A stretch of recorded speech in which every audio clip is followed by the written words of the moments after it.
It was just talking about the color of enemy names, something that everybody knows.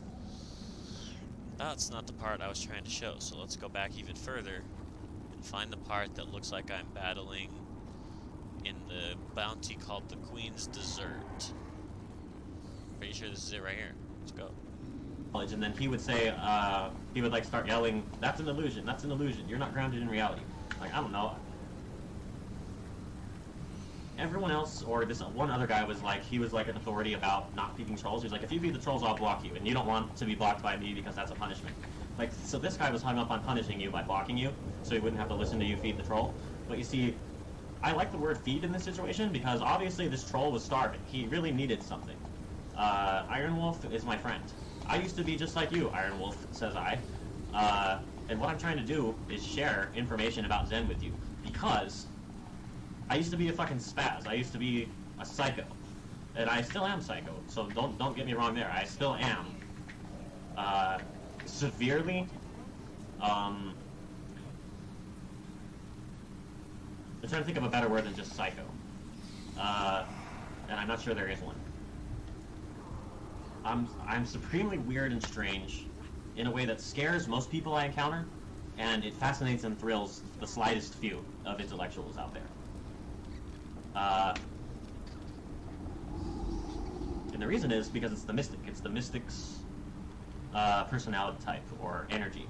The mystic's vibe is going to scare most people, so like I automatically aggro every bigot that there is, and they automatically attach something negative to me immediately when I encounter them, and I don't even know it. I have to realize that I've aggroed a bigot after the fact because...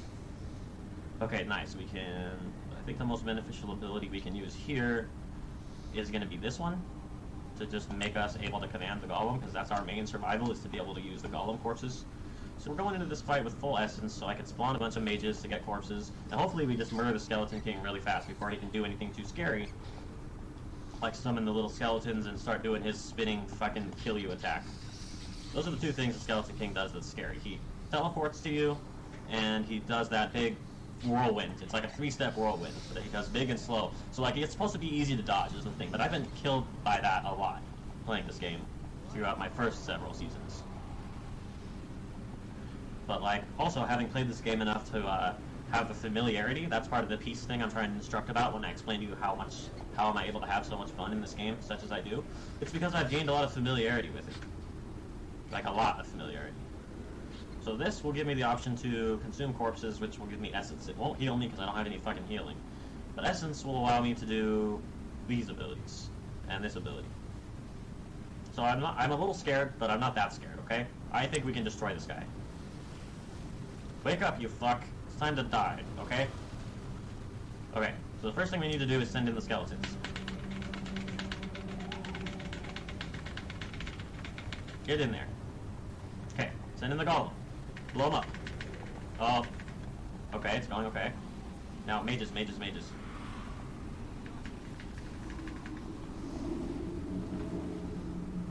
Okay, that's how this fight's gonna go. Just like that. He's at 50%. The runaway, holy shit, that's scary as fuck.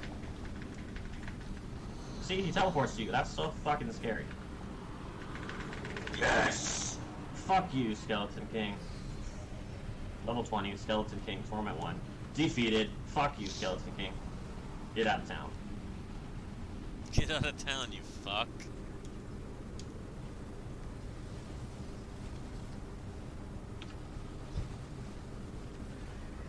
Good job. Good job, my friends. Celebrate. Celebrate. Yeah.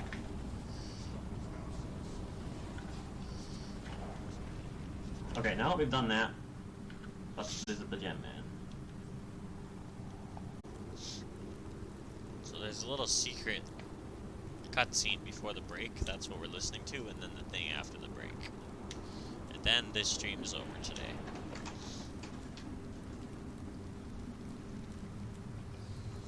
I remember what I was saying about being weird and being psycho. Oh yeah, I was talking about the guy Iron Wolf. So I was trying to share knowledge with him, because I used to be just like him. Complete spaz. But the information in Zen allows you to see what right now is understand that what it is everything. So it's like an Occam's razor that allows you to make sense out of, up to that moment of making the sense of it, is literally basically insanity. It's basically an amount of information that constitutes complete mania, absolute chaos. So this is the fucking preamble for the Mania narration that I did. This is where I got the idea on fucking November 21st. It took me from November 21st until December 13th when I actually fucking narrated the script that I wrote for this to do this.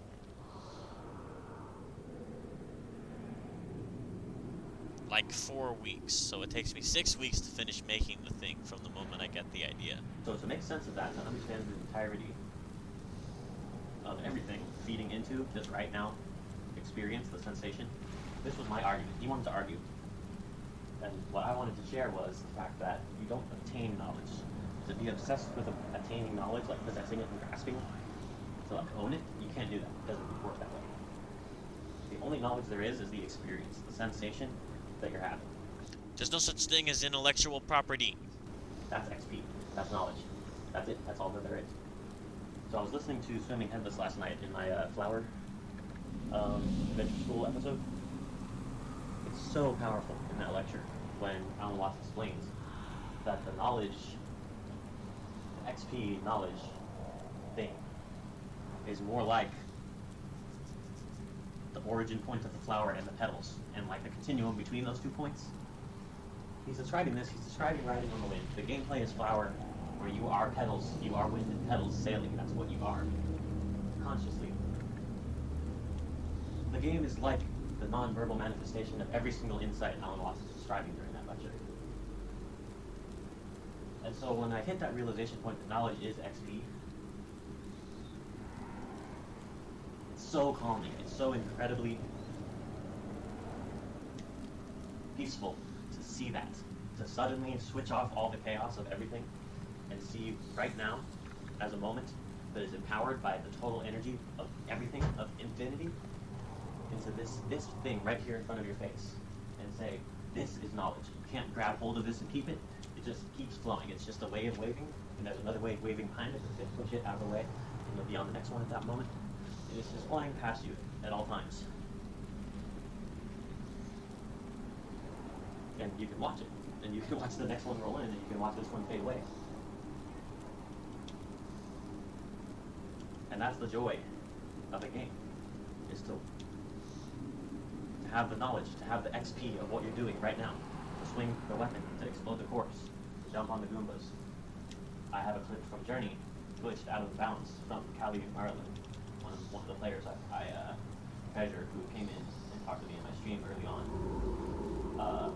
So I have her Journey playthrough from one of the silent playthroughs that she did. And there's a similar moment where you're in the air and you're flying between a couple different points and you're staying in the air, just like how Mario is doing it with Goombas in level 1-2 in my Alan Watts clip that I made when I was doing the Mario Fremont play. The information that's contained in Zen that I'm trying to give away, you can't see it unless you actually look. So if what you want to do is argue, not what you want to do. What I'm trying to do is give you something that will make you more wealth, and give you more peace. But you can only get it if you look. I can't make you see it. You have to open your eyes and look at it. That's the whole message of the meaning of an adventure koan. I can't hand you this object. You already have it. You have to pick it up out of your own inventory and use it. To make use of it. I can show you how I'm using it, but you have to do the thing that is pick up that object that you have and use it. I can't do that on behalf of you. You have to pick up the item from your inventory and do this. I can only demonstrate the idea of how. I can show you the instructions, basically. That's all I can do.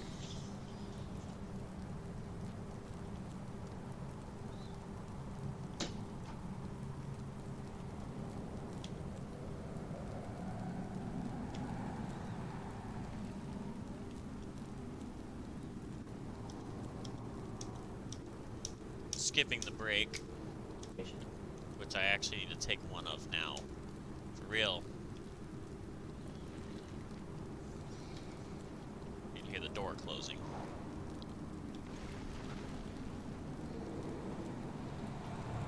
I'm trying to share information. I'm trying to share instructions and technical crafting information about creating instructions. Games are just a series of instructions that you experience within yourself as you process the instructions and go from one instruction to the next instruction. That's an experience you're having with yourself. The artist is absent at that point. The instructions maker, he just leaves you the instruction book and you do what you're going to do with it. That's what I'm trying to say here.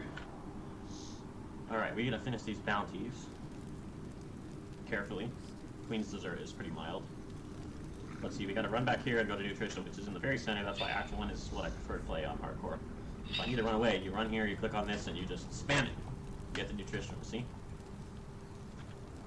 So let's go attempt the Queen's Dessert. Okay. Goodbye.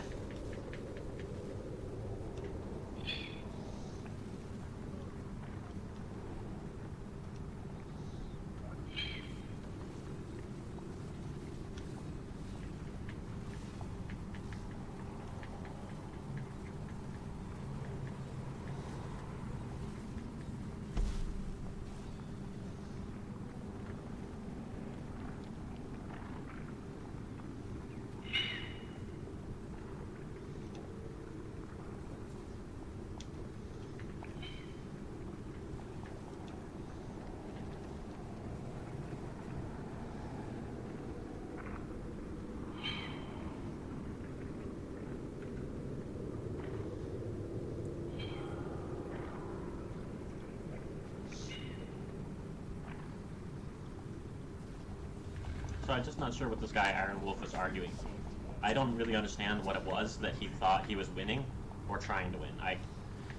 Each time he would say I needed to go debate this other guy named Jay something, I can't think of his name, and he said I would get destroyed. I was like, but there is no me to destroy. Basically, the whole art of that debate was that it wasn't a debate. It was me saying, I'm already at the end of the argument, so you're trying to argue, and I'm not arguing with you, I'm just sharing information, and you are doing arguments for a purpose I can't quite ascertain. I don't really understand what he thought he was accomplishing or what he thought he would be attaining, but that's all I was saying is you don't attain knowledge. It's just the experience.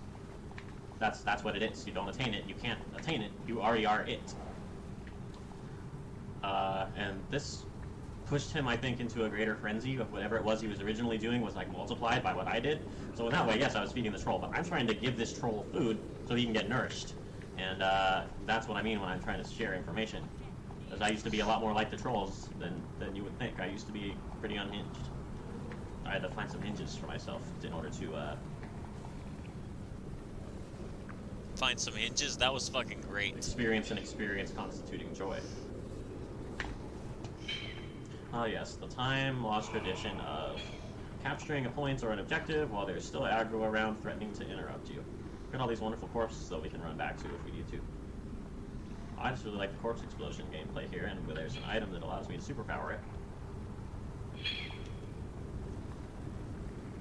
I was just so shocked that I actually got it, because I had been trying to get a pair of shoulders that wouldn't drop in the off-season, that I mechanized the experience of spamming the button to purchase things with the blood shard. That's what happened, so I just spent all 400 shards and got 3 of them. That was pretty entertaining. Okay, the 2 cocoons that are left are here and here. That's the benefit of using the map. You get to see where your objectives are. This is it right here. I'll never forget it. I was I was delivering food for work. It was February 14th last year. Shortly after the jail experience I mentioned earlier. And I was driving in a neighborhood after I dropped off somebody's food. I didn't have the map pulled up. I thought I had the map pulled up, but I actually didn't. So I was just turning inside of a dark neighborhood. But it was like the opposite of the time I was working a graveyard shift.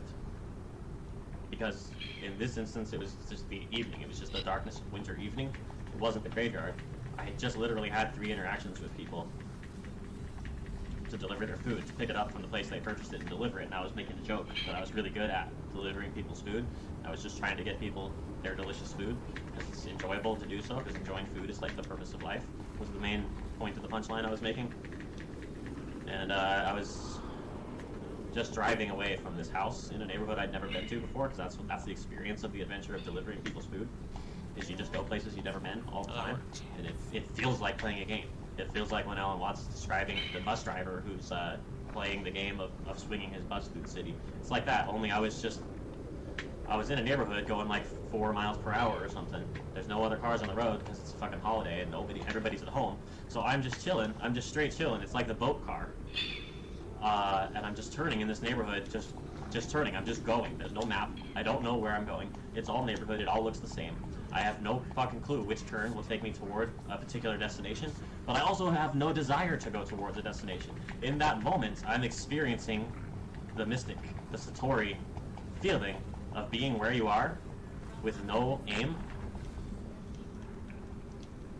And that affected me at such a deep level that I recorded a video for my page, for my project, basically. I'm going to show you this in a minute after I finish these battles that we're doing right now. Of course, I was talking about the map that I'm now ignoring. I'm going the way that is not. I was affected so deeply by that feeling of being somewhere I hadn't been, but yet it was still familiar.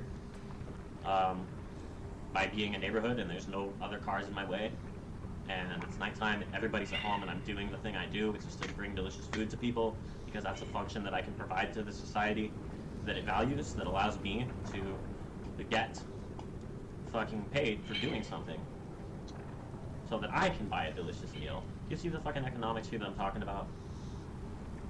And I was so powerfully impacted at that moment of human contact, of contact to myself, and having been able to convey myself humorously to both the restaurant person and the person who ordered the food while doing the thing I'm doing, just completely off the cusp, and saying that I'm really good at this. I have a large bag to put the food in. It's why I'm good at it, which was hilarious to me because that has nothing to do with me. Me possessing a bag is a property gimmick.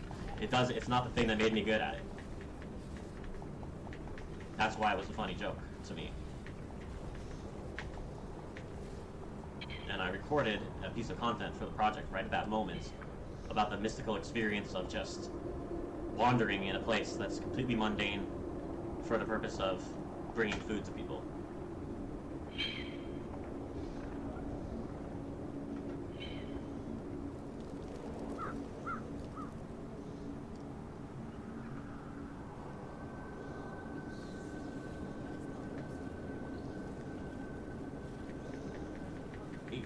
Oh, I'm taking some damage. Watch out.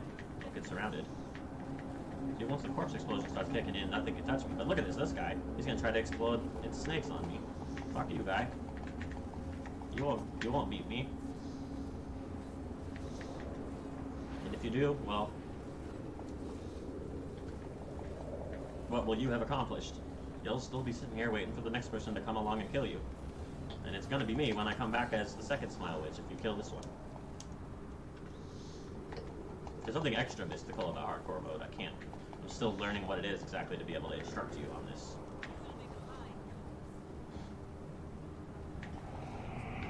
Alright, this is Den of the Fallen. We have to enter Den of the Fallen, but it's a good idea to make the exit to Den of the Fallen safer, and ideally not be killed while trying to do that.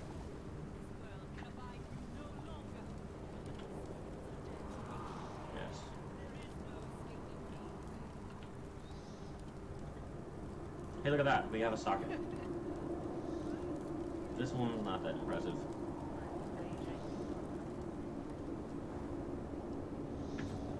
Alright.